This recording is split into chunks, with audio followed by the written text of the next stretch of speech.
Mi nombre es Miguel Andía, laboramos en el Honorio Delgado, donde hacemos las prácticas. Vamos a ver básicamente tres temas, lo que es placenta previa, rotura uterina y desprendimiento prematuro de placenta.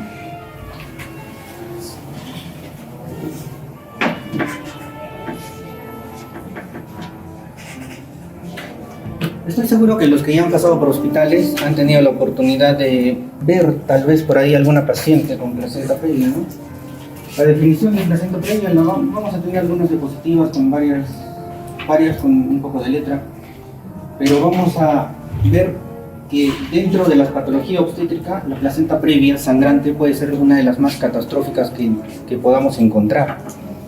¿Por qué? Porque va a significar la muerte del feto, y no solo del feto, sino también de la madre, la cual puede deberse incluso en cuestión de minutos.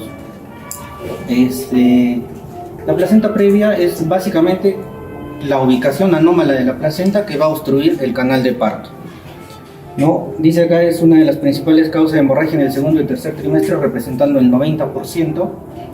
¿Y por qué vamos a determinar o cómo vamos a... cuál es el principal factor de riesgo para tener placenta previa? Entonces vamos a empezar a participar. ¿Tú qué factores de riesgo conoces para placenta previa o te imaginas? Cirugías anteriores. Ya, cirugías previas. Bueno, en realidad has dicho ya prácticamente todo, ¿no? Y dentro de las cirugías previas, ¿cuál? Cesáreas. Legrado.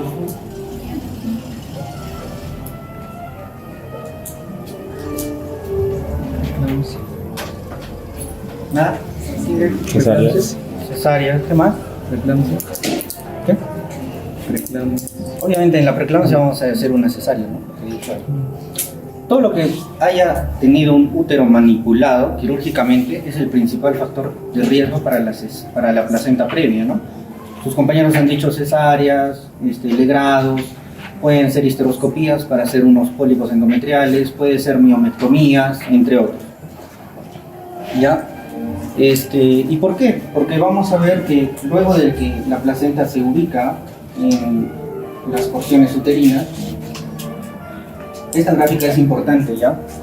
¿Por qué? Porque vamos a ver que esta parte que representa el istmo, lo que está en rojo, cuando es un útero no gestante, pues se queda ahí, ¿no? Pero vamos a ver que a medida que avanza la gestación, esto se va a elongar.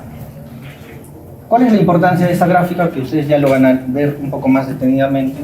Es que la placenta, si al inicio de la gestación se puede ubicar un poco baja, una vez que esta porción del útero empieza a elongarse, es prácticamente que va a jalar la placenta hacia arriba. Pero si esa placenta, digamos, ha sido manipulada previamente con una cesárea que se hace a nivel del segmento uterino, es la parte baja, la placenta se puede, ¿qué podríamos decir? Agarrarse, fijarse de la cicatriz que produjo la cesárea, ¿no es cierto? Entonces no va a migrar, se va a quedar abajo.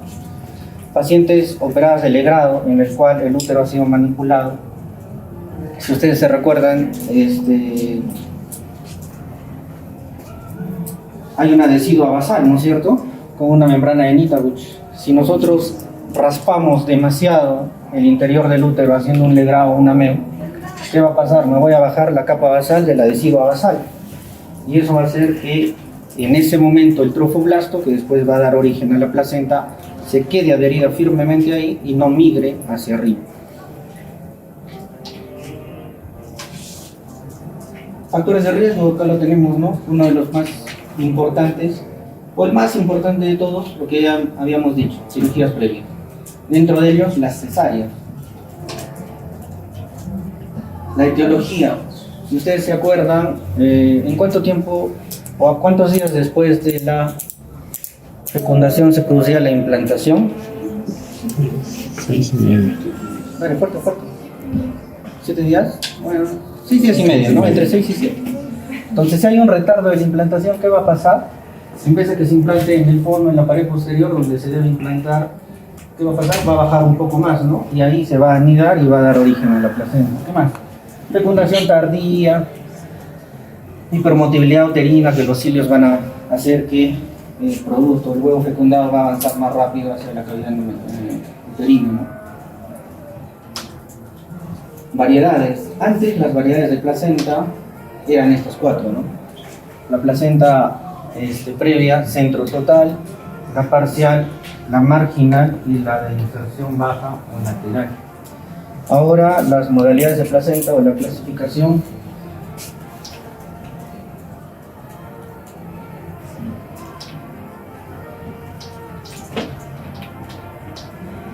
se reduce en 2, o mejor dicho en 3.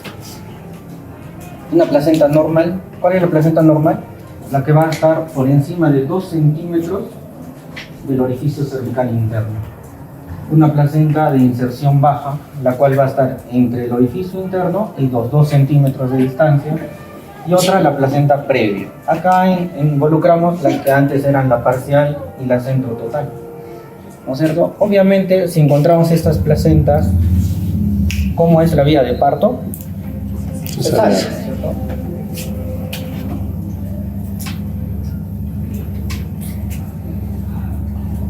Esta partecita de la ley hay un mecanismo en la cual una buena parte de los diagnósticos se hace a partir de la semana 28-30. ¿Por qué? Por lo que justamente habíamos dicho de la imagen anterior, ¿no? En el cual el segmento se elonga y ese elongamiento del segmento hace que el útero obviamente va a elongarse a una velocidad diferente a la placenta. Entonces, al elongarse a una velocidad diferente a la placenta, ¿qué va a provocar? Son dos superficies inestables que se van a rozar entre sí, y al rozarse entre sí van a provocar algo de sangrado. Entonces, las placentas previas tienen algunas características que estoy seguro que la deben saber. A ver, ayúdanos tú. ¿Cómo haces el diagnóstico de una placenta previa? Estos 3 temas son relativamente fáciles a nivel de diagnóstico. ¿Cómo hacemos? A nivel de ecografía. Ya, clínicamente. O sea, Clínicamente. Bueno, si el paciente tiene hemorragia. Ya. Es sin dolor. Claro, un sangrado rojo rutilante sin dolor, ¿no es cierto? Entonces las placentas que no han sido detectadas por ecografía, la placenta previa, ¿cómo viene? Sangrando más o menos a la semana 28, 30, que es el índice más alto de diagnóstico desde el punto de vista clínico, ¿no? Porque obviamente la placenta previa la vamos a poder ver en los controles prenatales mediante ecografía.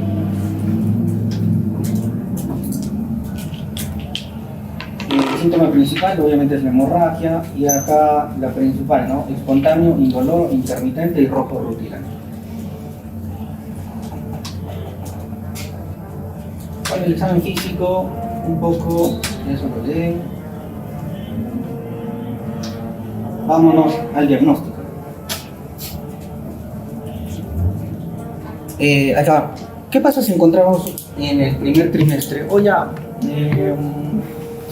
viene una paciente a la semana 13 y encuentras que la placenta está ocluyendo todo el orificio interno.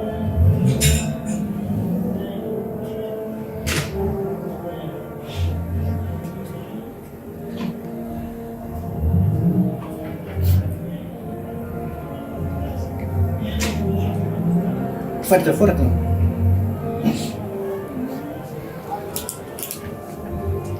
Ya, ayúdale.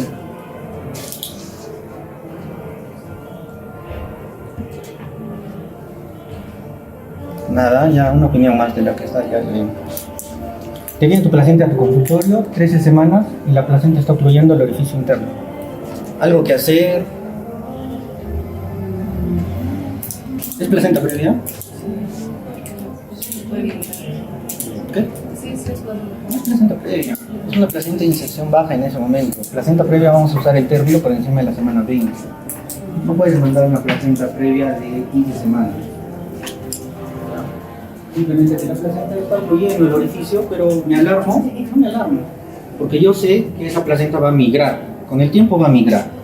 Pero si a la paciente le digo, oye, tu placenta está un poco baja, entonces evita viajar, evita hacer esfuerzo, no cargues mucho peso, no camines mucho. ¿Por qué?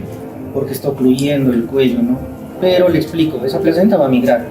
Si la encontramos así, por encima de la semana 20, ahí sí nos asustamos. ¿Por qué? Porque va a ser una placenta previa. Entonces, la forma de diagnóstico es ecográfico. Bueno, para los que no se ubican en ecografía, este es el cuello del útero. Todo esto. Esto es el canal endocervical. ¿Cómo se hace? ¿Alguien sabe? ¿Quieres usarlo? Aparece el puntero.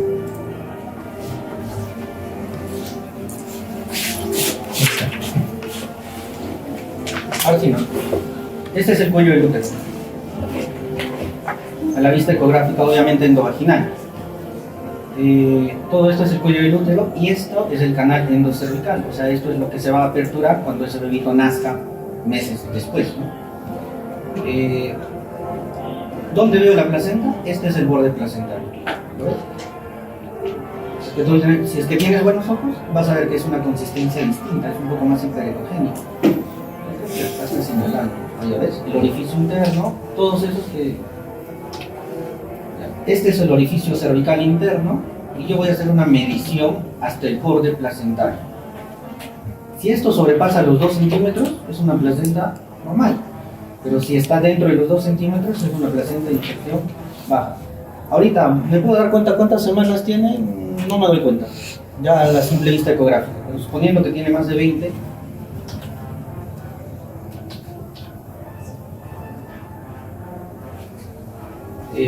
No sé si vemos acá. Este es otro cuello.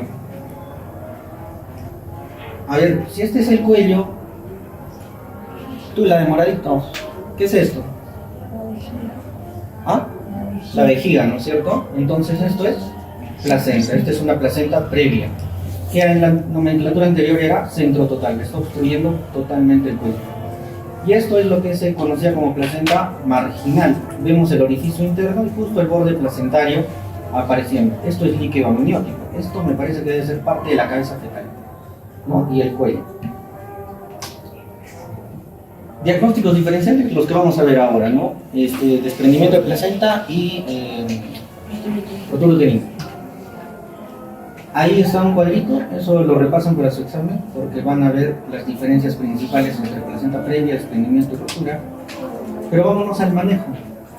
Vamos a tener, a ver, según esto vamos a tener escenarios. Tenemos una paciente diagnosticada por ecografía sin sangrado. Ya, te toca a ti. ¿Qué hacemos? En el primer escenario. Te viene una paciente a tu consultorio, imagínate de 30 semanas, le haces su ecografía y te encuentras con su placenta, es previa. Pero es un control. ¿Algo que hacer?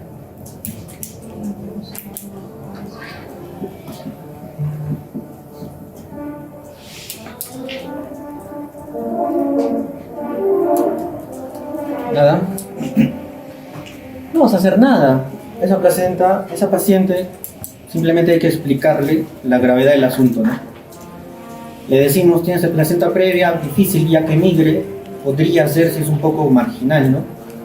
Pero si es a esa edad gestacional que les he planteado, digamos 30 semanas, se va a quedar muy probable así. Esa paciente no tiene que hacer mucho esfuerzo, no tiene que viajar, no tiene que cargar pesos importantes y tiene que estar en relativo reposo y en controles un poco más constantes, ¿no? Vamos a pasar al segundo escenario, una paciente con sangrado abundante que pone en peligro la vida materna. Ya estamos acá, ya. Tengo que estabilizar el estado hemodinámico de la madre y podría optar por lo que sea cesárea para evitar el óbito fetal y también la muerte de la madre. Claro, los que han visto, si es que han tenido la oportunidad de ver placenta previa, el sangrado es catastrófico, o sea, la cama en cuestión de minutos es un charco de sangre que rebalsa el piso. Esa paciente entra y en realidad es una real emergencia, ¿no? Sabemos la diferencia entre urgencia y emergencia. Es una emergencia, va volando, sale a operaciones, no me interesa exámenes, no me interesa riesgo de cardiología. Idealmente estabilizarla, primero ponemos obviamente le ponemos 2 vías, ¿no? Y mientras la llevamos. Pero no voy a esperar a que salga un resultado de hemoglobina, de plaquetas, que va a demorar 1 hora, no. Paciente entra, sale en cuestión de minutos. Paciente de término con sangrado inicial con diagnóstico no conocido. ¿Con diagnóstico conocido o no?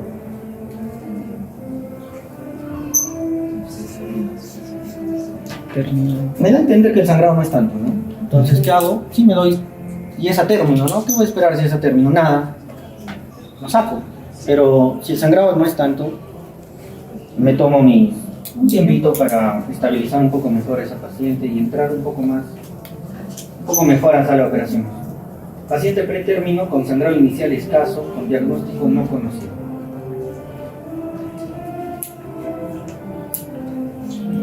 ¿Qué hacemos? Ya te toca a ti. Doctor, ¿la técnica de edad que está señalada en maduración pulmonar y cesárea? Tiene 31 semanas. Maduración. ¿Ya qué más? Sí, cesárea. O sea, lo maduras 2 días y a las 31,3 lo operas. ¿Sí? ¿Puedo esperar? Sí, estoy. ¿Hasta cuándo? Hasta llegar a 36. O hasta Claro, tenemos que esperar, porque si te dice sangrado inicial escaso, ¿no? Está sangrando poquito. Esto te digo porque en tu examen va a venir un caso clínico más o menos así. El sangrado es poquito, entonces ¿qué hago? Lo que tú dices, ¿no? Estabilizamos, vigilamos el sangrado, pero mientras estabilizo, ¿qué? Me preparo para una cesárea si es que aumenta, ¿no? Pido riesgo de cardiología, pido laboratorio, le pido unidades de sangre, pido todo y el manejo es expectante. La hospitalizo a la paciente, ¿cuánto tiempo va a estar ahí? Hospitalizada en los hospitales, si es que han visto, pueden estar semanas, ¿no? Pueden estar semanas, pueden estar un mes y medio, 2 meses, ya no están los pacientes, prácticamente viven ahí, ¿no? ¿Por qué? Porque el que se aventure a darle de alta a esa paciente con placenta previa a su casa, se aventura también a ser responsable si la paciente regresa en 2 días con un sangrado masivo y el bebito muere, ¿no? Entonces esa paciente se queda ahí. Lo que hemos hablado está en estas imágenes, en estas imágenes, y allá hay algo importantísimo que es el acretismo placentario, ¿no es cierto? Hemos hablado de placentas previas normalitas.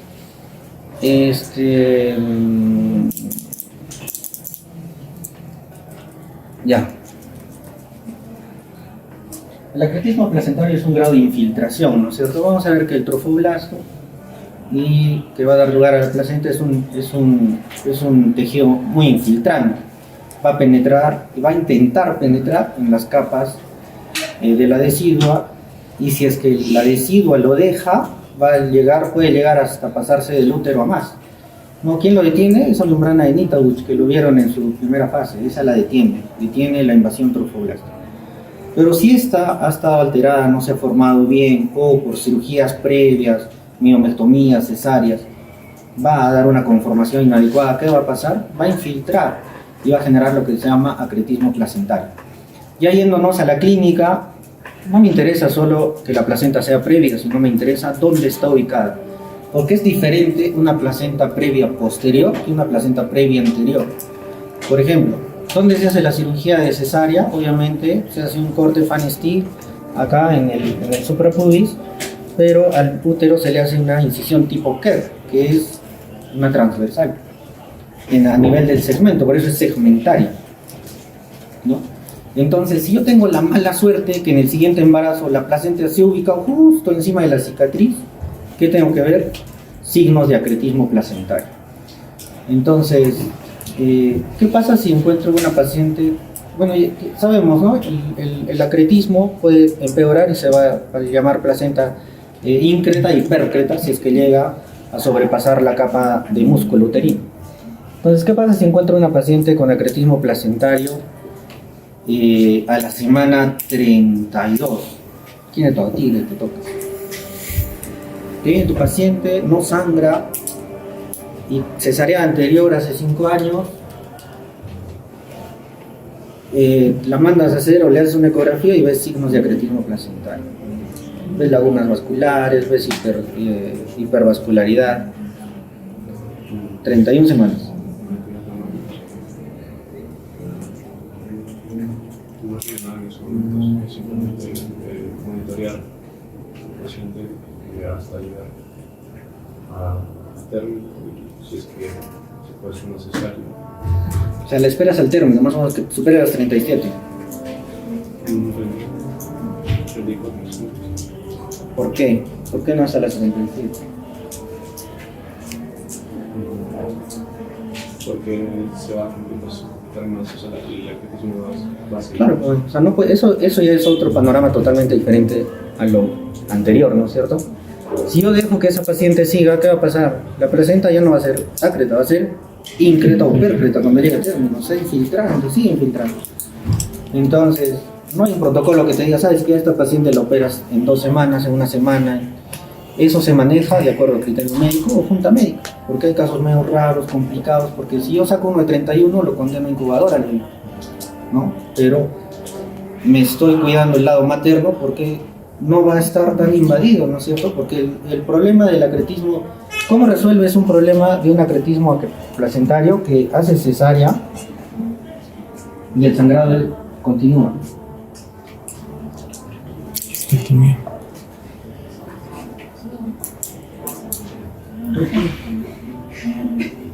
¿Cómo lo resolvemos?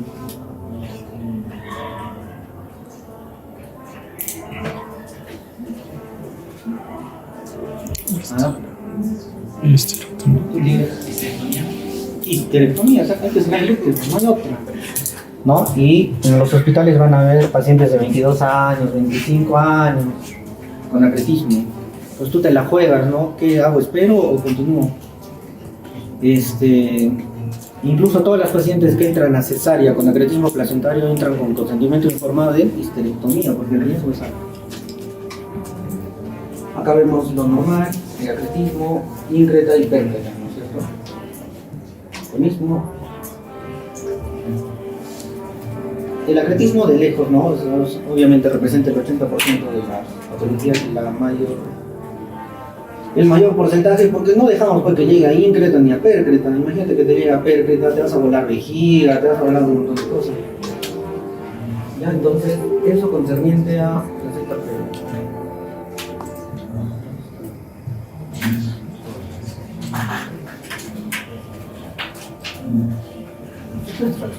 Sí.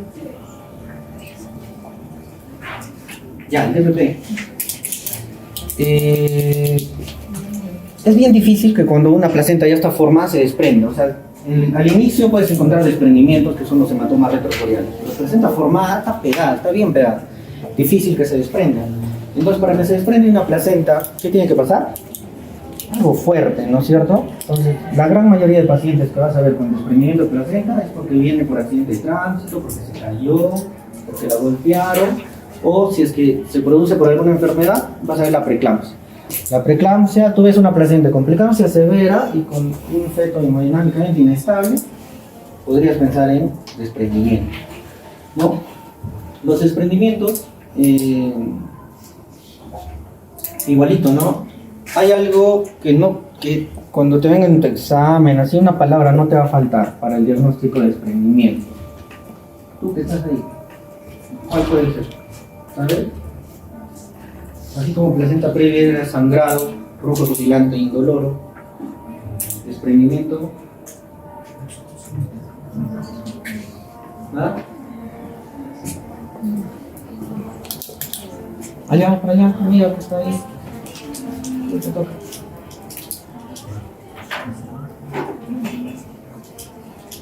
Vamos a encontrar un útero hipertónico. Si tú en tu examen lees hipertónico, ya es un DPP.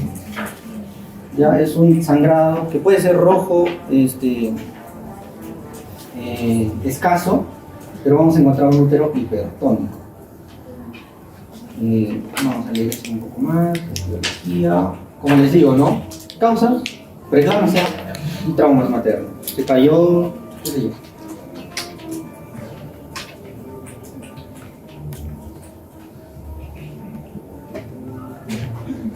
Estas cositas lo van a leer, van a ver o vamos a tener grados de desprendimiento, ¿ya? Pero el máximo grado de desprendimiento es cuando la placenta se ha desprendido más de los 2/3 de toda su superficie. Y al desprenderse la placenta más de los 2/3 puede generar algo que se llama útero de Crubelier. El útero de Crubelier es un útero totalmente inservible para la contracción uterina, porque es un útero totalmente infiltrado. Vamos a verlo, vamos a buscar. ¿Cuál es el problema? Acá, miren, vamos a ver un poquito, ¿ya?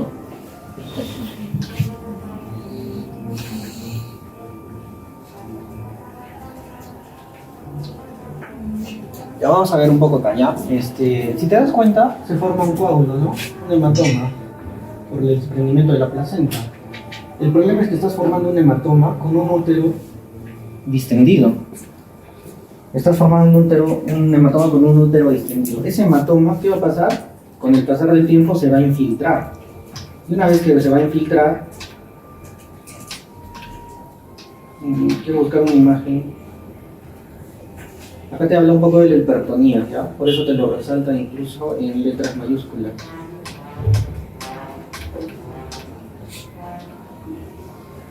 Acá esta es una imagen ecográfica.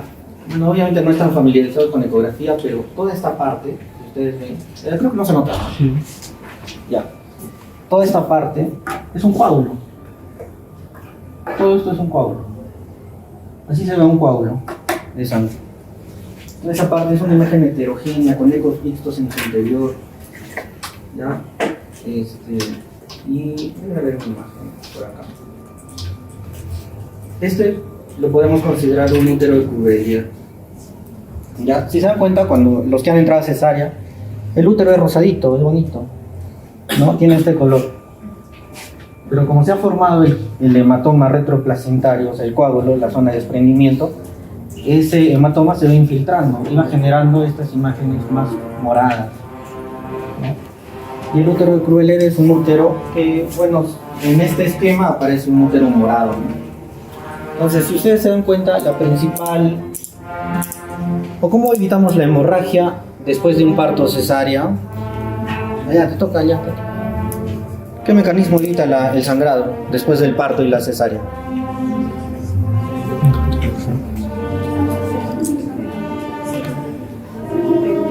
La contracción uterina, ¿no es cierto? Ese útero no se va a contraer. Ese útero no se va a contraer. Entonces ese útero, el útero de Cuvier, prácticamente es casi para histerectomía, es lo mismo, ¿no? Entonces miren acá, el útero, esta parte está rosada, todavía tiene contracción, pero esta parte no, es un útero infiltrado, esta zona, y este es un miomita. Ah, perdón, no ve, ¿no? Esta zona es rosadita, pero esta zona ya no, este es un miomita. No, ese es un útero ya infiltrado. Obviamente, tú ves un útero así, eso tenía un DTP, tenía un desprendimiento. Obviamente podemos hacer medidas de rescate, ¿no? ¿Alguien sabe cómo se llama esto? B-Lynch, ¿no? La sutura B-Lynch. Es una sutura compresiva en la cual nosotros pasamos el caldo y hacemos incisiones y lo apretamos al útero con el afán de que ayudarle en la contracción. ¿Ya? Obviamente el DPP es una emergencia también. ¿Por qué? Porque la mortalidad fetal es altísima, muchas veces supera ya el 50%, y en la paciente puede dejar llegar hasta la histerectomía. Y vamos a ver rapidito lo que es rotura uterina.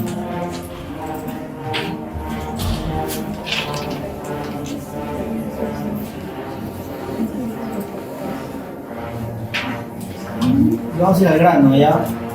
¿Qué es esto? Estoy seguro que lo habrán visto, por lo menos uno habrá visto esto en el hospital. Es la maniobra de Christeller, ¿no es cierto? Esa maniobra ya no debe utilizarse, pero la verdad es que lo seguimos usando. ¿Ya? Incluso así, mira, yo textualmente he visto así a alguien que se subía así encima de la paciente. Y bueno, en la experiencia he podido ver hematoma hepático por Christeller, ¿no? La paciente entró después a sala porque se le produjo con la presión tan fuerte un hematoma hepático. Pero la rotura uterina, la rotura uterina es otra emergencia. El cuadro es catastrófico también, ¿ya? Y ya, ¿cómo se llama eso? ¿A quién le toca? ¿Quién le toca? Te toca a ti. Ya saben, ¿no es cierto? Ese es el anillo de Van. Tú ves eso, hay una gestante y chispas. Pero no siempre, ¿ah? A veces esto representa la cabecita y esto el cuerpo. Pero a veces, como te digo, ese es el anillo de Van. Ya deben conocer los signos de inminencia de rotura uterina, que es el Brown-Fromer espinar, ¿no es cierto? El Fromer es cuando se pueden palpar los ligamentos redondos.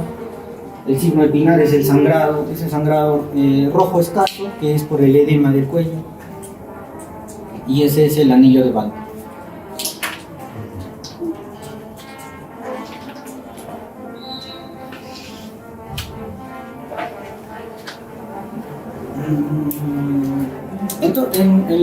En todo el tiempo que tengo trabajando, yo solo he visto una vez una rotura uterina.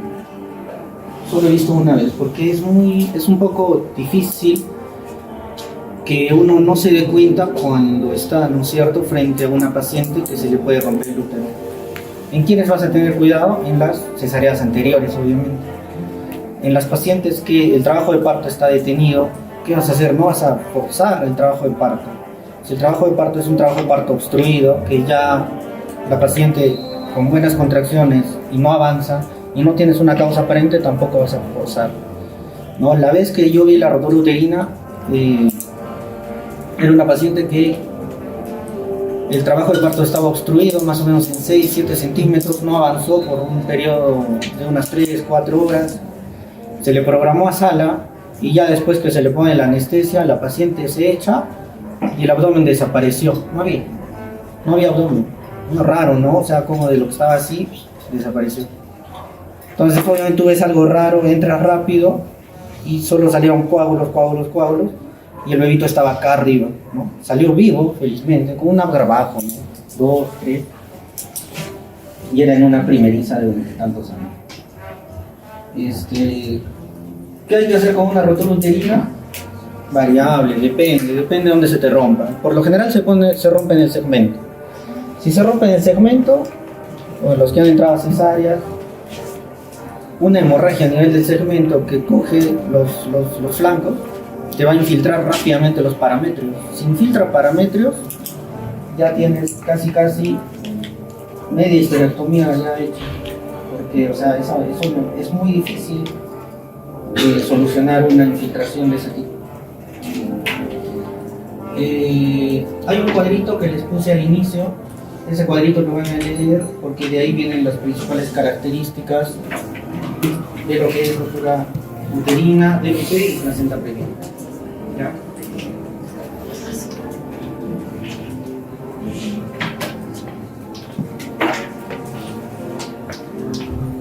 Listo, chicos, eso es todo conmigo. Hemos tenido que volar un poco por ahora.